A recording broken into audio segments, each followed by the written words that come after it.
Oi pessoal, tudo bem? Aqui é a Cat e no vídeo de hoje eu vou falar um pouquinho mais sobre o livro O Homem de Giz.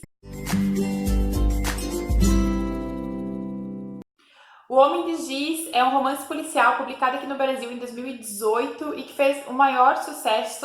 Eu ganhei ele de aniversário no finalzinho do ano e eu decidi que eu não iria atrás de nenhuma opinião, não ia ler resenha, eu não queria saber nada sobre o livro, porque eu queria fazer uma leitura limpa, eu queria ir de forma bem cega para a história e ter as minhas próprias conclusões.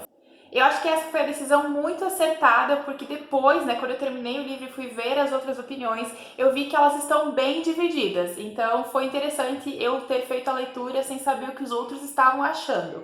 Então vamos lá, sobre o que é essa história. Esse aqui é um romance policial que se passa numa cidadezinha na Inglaterra e ele vai ser contado, em primeira pessoa pelo personagem principal, que é o Eddie. E a história, ela vai se passar em dois tempos, em 1986 e em 2016. Ela vai ser uma história simultânea, você vai acompanhar os acontecimentos lá da década de 80 e depois vem para o presente e acompanha o Ed nesses dois momentos. O que a gente sabe é que um crime aconteceu lá na década de 80, o Ed de alguma forma está envolvido com essa história e é isso que a gente vai acompanhar. Nós vamos voltar para 86 e acompanhar progressivamente o desenrolar dos acontecimentos, desde conhecer o Ed e o grupinho de amigo deles, descobrir o que eles faziam no dia a dia, até que a coisa vai indo progressivamente até a morte de uma pessoa, que é o grande mistério do livro todo.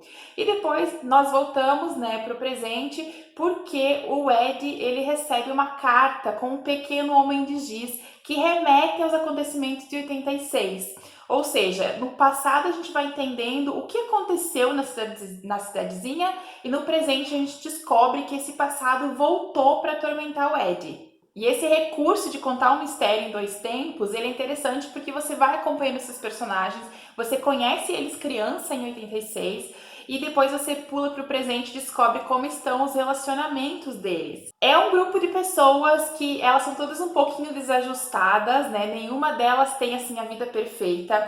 E o protagonista, que está nos contando a história em primeira pessoa, ele também é o personagem que você pode vir a duvidar, porque ele está contando a história na versão dele, com as palavras dele, então você não tem muita certeza se ele está realmente te falando a verdade. E ele é também um personagem ali que ele é um pouquinho manipulador emocionalmente, então o leitor ele tem que ficar um pouco atento ao que o Ed vai fazendo ao longo da história. Então, como eu falei, eu fui para esse livro totalmente às cegas, eu não sabia o que as outras pessoas estavam achando dele e foi muito bom. E eu tive uma experiência muito interessante até um pouco mais da metade e uma experiência diferente ali no final.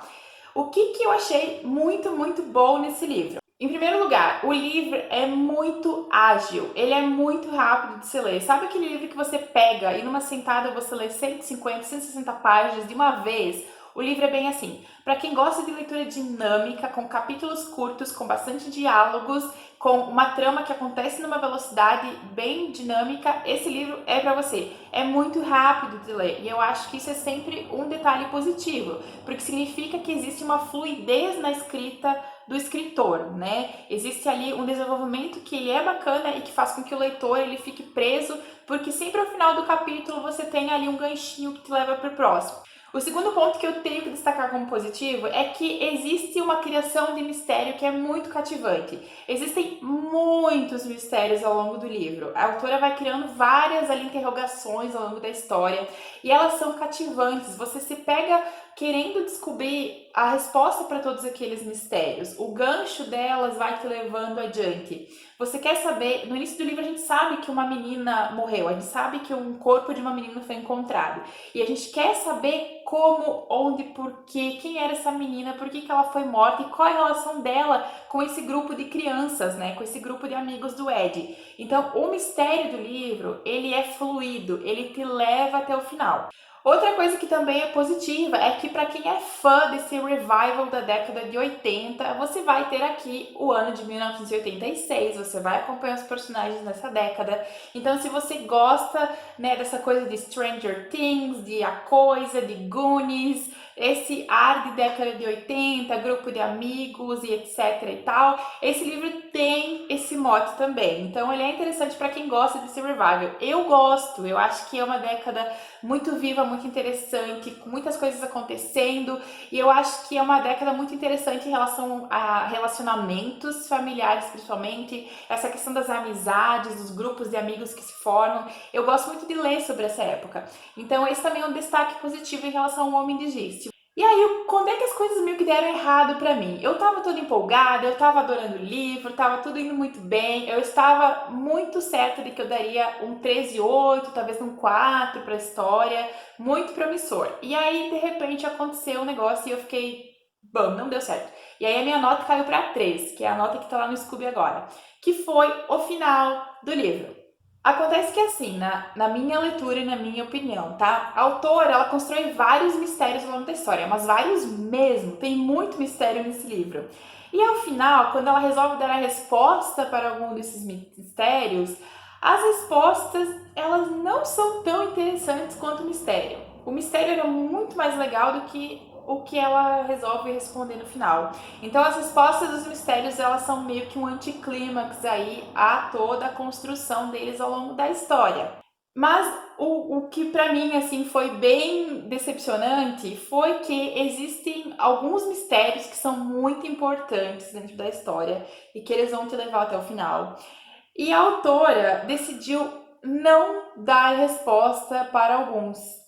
Ela deixa alguns mistérios em aberto. E tudo bem, de vez em quando você lê o livro e tem lá um mistériozinho aqui, um ali que o leitor não responde, tá tudo bem, passa batido, porque são mistérios pequenos.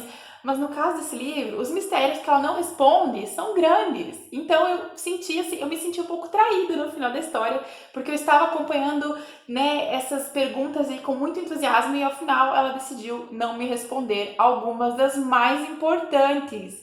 E eu fiquei um pouco decepcionada com isso, né? Porque se você cria um hiperclima para um mistério, você precisa me dar uma resposta satisfatória. E ela escolheu não dar. Existe um em especial que eu acho que é muito importante, que tem tudo a ver com a capa e tal, o Homem de Giz, e ela não respondeu. E aí eu fiquei. Eu quero fazer um adendo sobre um assunto que eu li nas resenhas, né? Depois que eu terminei de fazer a minha leitura e eu fui verificar, que é o seguinte: muitas pessoas não gostaram desse livro por acharem que ele é uma cópia mal feita de A Coisa de Stephen King. Por quê? Porque você tem aí um grupo de crianças de 12 anos, o personagem se chama Ed. Se não me engano, lá no Stephen King também é o Ed. A menina do grupo é ruiva e ela sofre com abusos do pai, igual a Beverly, lá do A Coisa. Você tem o time dos bullies que maltrata esse grupo de crianças igual a Na Coisa. Enfim, tem vários detalhes que parecem que ela transportou de um livro para o outro. E os fãs de Stephen King, algumas pessoas não gostaram, acharam que é uma cópia, que não é legal de fazer e tal. Eu fui buscar informação sobre isso, se realmente a autora fez isso de propósito ou se foi uma coisa sem querer. E eu li uma entrevista dela em que ela falou que ela cresceu na década de 80, que ela cresceu lendo Stephen King, ela cresceu com Goonies, Steven Spielberg, ela leu e ela assistiu muita coisa nessa época e que é possível, sim, que essas experiências que ela teve, né, na vida dela, influenciaram a escrita dela. Então, o que é? Cabe ao leitor decidir, né, se você acha que foi uma cópia ou se você acha que foi uma homenagem, né? Para mim, eu li A Coisa há uns 4 anos, então, quando eu estava lendo, isso não foi uma grande influência. Para mim, tava tudo ok, assim, eu meio que consegui separar a coisa desse livro aqui. Eu não me incomodei tanto, mas eu soube que algumas pessoas se sentiram incomodadas. Então, é assim, se você é fã de A Coisa de Stephen King, cabe a você, quando ler esse livro, decidir se você acha que é uma cópia descarada ou se você acha que, na verdade, é uma homenagem. E existem outros centenas de livros que têm tramas muito semelhantes, que tem o grupinho de amigos da década de 80, que anda de bicicleta e se mete em aventuras e tal. Isso fica muito a cargo do leitor. A mim não incomodou. Então é isso, pessoal. Essas foram as minhas opiniões sobre a Homem de Giz. Eu espero que vocês tenham curtido o vídeo. Eu vou deixar aqui embaixo o link de compra para o livro, caso vocês queiram dar uma olhadinha no valor. E é que nem eu falei, é um livro que ele tem os seus prós e os seus contras na minha leitura, mas que ele ainda é um livro que vale a pena você dar uma chance, vale a pena você fazer uma leitura. Eu sei que um novo livro dela acabou de ser publicado no Brasil e eu vou querer ler, porque eu acho que, assim, primeiro os livros livros, esse aqui é o primeiro livro dela publicado, eles sempre têm assim aquela tendência a deixar algumas coisas em haver, né? Nem sempre se fecha tudo. Então eu tento nunca ser muito pessimista em relação a primeiros livros de autores. Eu curti, eu acho que tem as suas falhas que podem ser melhoradas, mas é um livro bacana de você fazer a leitura. Então é isso, espero que vocês tenham gostado do vídeo. Beijos e a gente se vê no próximo vídeo.